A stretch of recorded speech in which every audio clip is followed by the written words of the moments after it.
This is Lisa from Mobile Tech Review, and today we're going to look at the LG Nitro HD on AT&T. It's going to be available December 4th for $249 with contract, and it's AT&T's third LTE 4G phone. That's true 4G.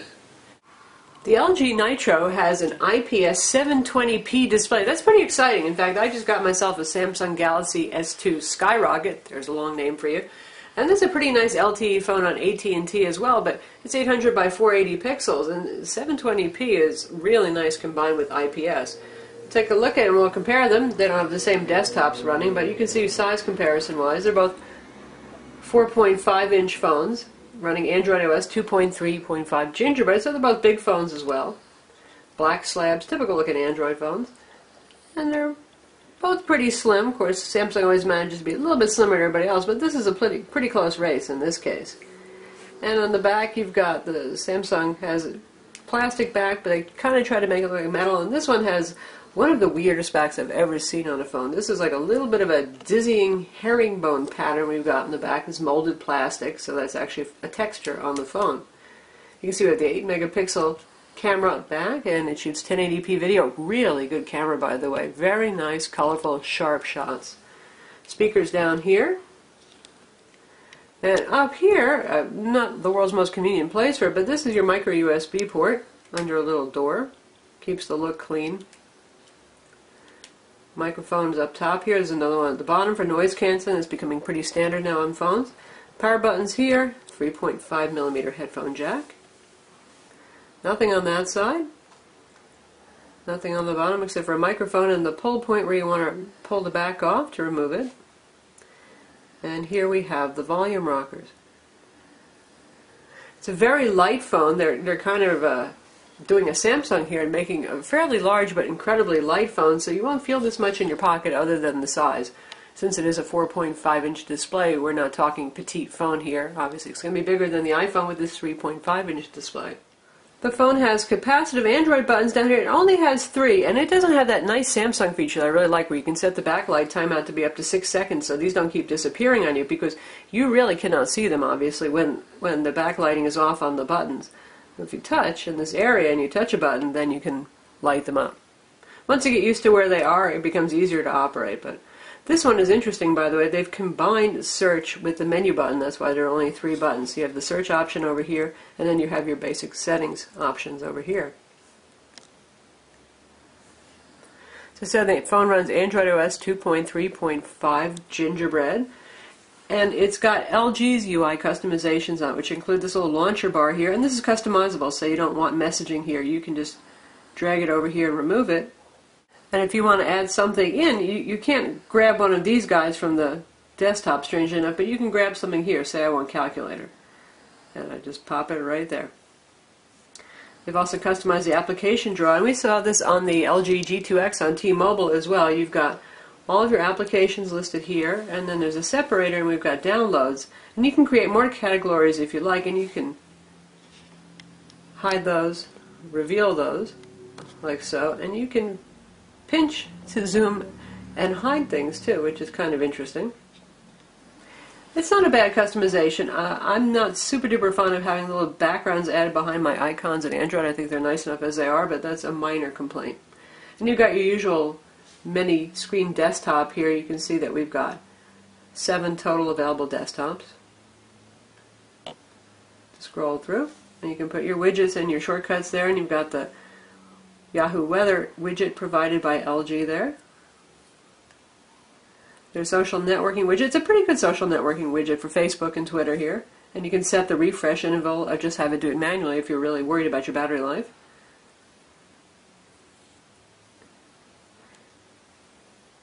And you can pinch in on your desktop. That does something like what HTC Sense does when you press and hold on the home button there. Instead, you've got the pinch zoom to do this. The phone runs on a 1.5 gigahertz dual-core 3rd generation Snapdragon CPU, so that's quite competitive with the Galaxy S2 running on the same CPU, and then the HTC Vivid as well, which got the same CPU but clocked a little bit slower at 1.4 gigahertz. It has a gig of RAM, and it has 4 gigs of internal storage, not as much as its competitors, and there's about 1.86 gigs available for use. But AT&T does include a 16 gig micro SD card, something you don't get with the other 2 LTE phones. And that card is underneath the back door, so we'll turn it over and give it a big old yank. Whole plastic cover comes off.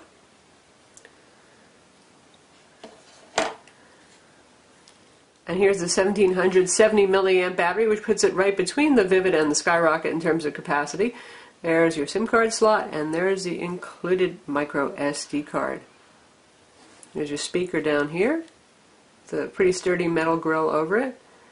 And exposed sides kind of reminds us of some of HTC's unibody designs, where you've got pretty much everything naked here once you take the back cover off, since the back cover wraps around. In terms of performance, you can see our quadrant benchmark right here. We ran the test a few times, and this is one of the few phones that actually doesn't get a little faster benchmark every time you run the application. And we're hovering near 2500. That's not a bad result at all, but it falls behind the Samsung Galaxy S2 Skyrocket, which was scoring a bit around 3300 on average for us. Still, that's a pretty fast phone, even if it isn't benchmarking as the fastest kid on the block. Experientially, it feels fast enough. You can move around the device pretty quickly. LG's UI does slow things down a little bit. It's not so much that it's making the phone slow as they have some inertia scrolling control here to control it so it doesn't go really fast when you scroll. In terms of software in here, you know you're going to get some AT&T applications or bloatware depending on your opinion, and a good smattering of other applications. We've got an alarm clock here. We've got an application manager, which is really like a file manager.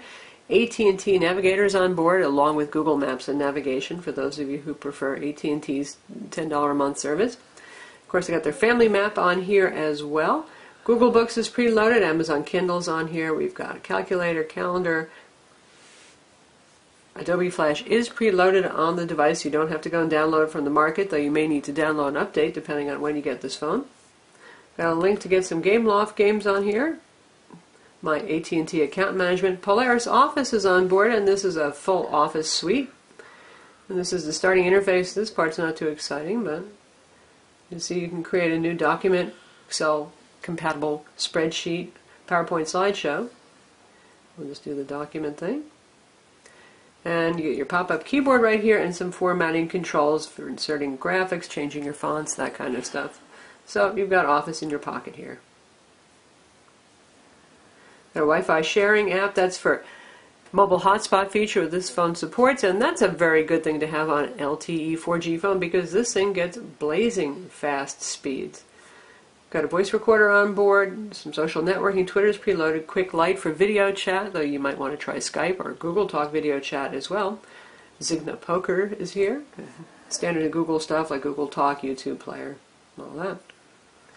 Speaking of those LTE speeds, you can see our results here. As usual, rocking pretty excellent in the Dallas area. We are averaging around 20 meg down and between 8 and 9.9 megabit per second up. That one slower speed you see here is when we force the phone onto HSPA Plus, which is the slower version of 4G on AT&T's network. For those of you who are not in an LTE coverage area, that's still very, very nice and fast. We got 5.3 megabit down and a little over 1.1 up. Call quality on the phone is good. Call recipients particularly love the way we sounded. It sounded very rich, very full, and background noise was very minimal, which means the DSP is working pretty well to do noise reduction. Incoming voice quality was good, but I found the earpiece volume a little bit low. And this is the standard dialer here on the phone. Giant numbers, your usual kind of thing, and you've got quick links to your call log, contacts, and groups. There is no favorites link, which is kind of a bummer. So for video and streaming, you've got AT&T's live TV service powered by Mobi TV. That gives you mostly TV shows that you can get on demand or stream in a sort of live fashion that costs $10 a month. We would show you that, but the service is not yet ready because the phone isn't quite out yet. Of course, you get the YouTube player. You've got Adobe Flash and whatever that brings you in terms of website stuff. We've got M-Spot videos, which is something that AT&T has been bundling lately for download and rental of movies at a not so impressive price. And you can play anything that you've got locally stored, which we're going to take a look at right now. We're going to look at 1080p, high-profile movie trailer. Nice way to show off the 1280 by 720 pixel display. You can hear the speaker on it. It's not bad. It's not gonna, super impress anybody, but it's not bad. Ghost protocol. The entire IMF has been disavowed. Now I've been ordered to take you to Washington. Very sharp. Nice colors too. IPS display. Good viewing angles. Nice for watching video. But if anyone of your team is caught, they will be branded terrorists out to incite global nuclear. Now for something even better, we're going to test this with the MHL out So what happens now? to an HD TV. This micro USB port is a combo MHL adapter. That means if you get a $20 adapter that you can find at most carrier stores, plug that in, plug in your cell phone charger into this. You can plug this right into your HDMI TV. Now we've got the LG Nitro HD hooked up to our HD TV via this funny little dongle here. This is an MHL adapter. You plug the HDMI cable into it, you plug your cell phone charger into the adapter as well, and you're good to go, and it mirrors whatever is on the phone's display on the TV. So we're going to go back to that 1080p high profile video and watch it where it belongs on the big screen. Good audio video sync as well. So, what's the play? Pretty amazing the phone is doing this.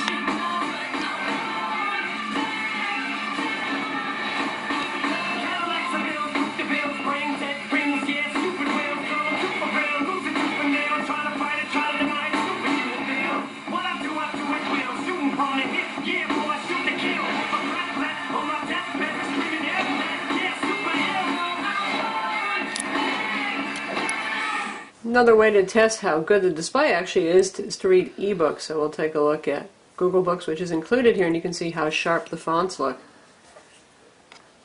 And even at relatively small size, you can see how good that looks.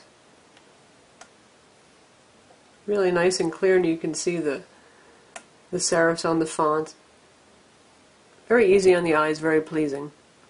And the screen has a fairly neutral color cast, slightly, ever so slightly, maybe moving towards the purple magenta like Super LCDs tend to, and also this LG IPS display, but generally speaking it's fairly color neutral, a lot more color neutral than the Samsung Galaxy S2 Skyrocket with its Super AMOLED Plus display, which has awesome super rich colors, but does tend to have a blue color cast that's particularly noticeable when you're reading books on a white background or viewing web pages with a white background. Speaking of web pages, this has your usual Google Android WebKit web browser, again with Adobe Flash. And we'll check that out. And you can see the keyboard here. We'll visit our own website.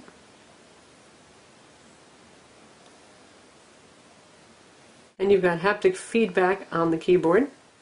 Now we've got our website loaded. You can see the little custom strip that LG has created here for the web browser with pretty much the same options that you've got. New window, open up your settings, that kind of stuff, and going back and forward. But everything is really nice and sharp and easy to read, even when the fonts are small, and the colors are quite rich. Smooth pinch zooming there, smooth scrolling.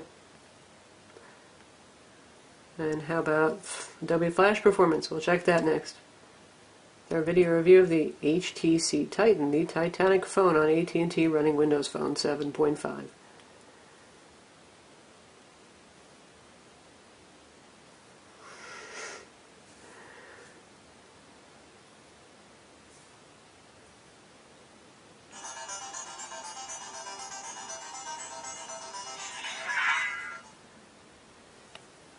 And we'll pop that out to full screen. And you can see the difference in size, but it's actually not that huge considering you're getting half an inch of So display. That's because there's so little performing perfectly, and we're doing this over AT&T's LTE 4G network, which is faster than a lot of folks' home broadband connections, so there's no problem there with getting good streaming 480 quality. Now compare it to The Flash player controls, they're decent. They're a little bit fussy, just as they often are on Android, but it's usable. Now, as I mentioned, this is a really good 8 megapixel camera. No disappointments here. We're using our Samsung Skyrocket as the subject here, and you can see it's got pretty quick focus. Tap where you want to focus.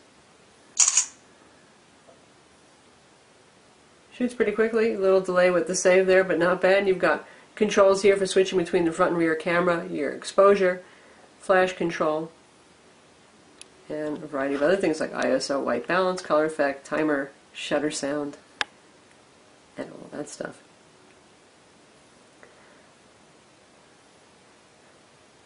we'll switch over to video mode and shoot in full 1080p. And now recording our beautiful phone.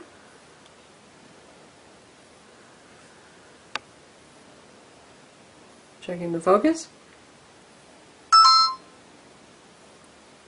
Recording our beautiful phone. And there's the playback. My not very steady handheld camera work, but Focus. it's good. That's the LG Nitro HD, available December 4th on AT&T for $250 with contract. It's their third LTE Android phone. 4.5-inch display, IPS 720p display at that. Definitely a nice phone.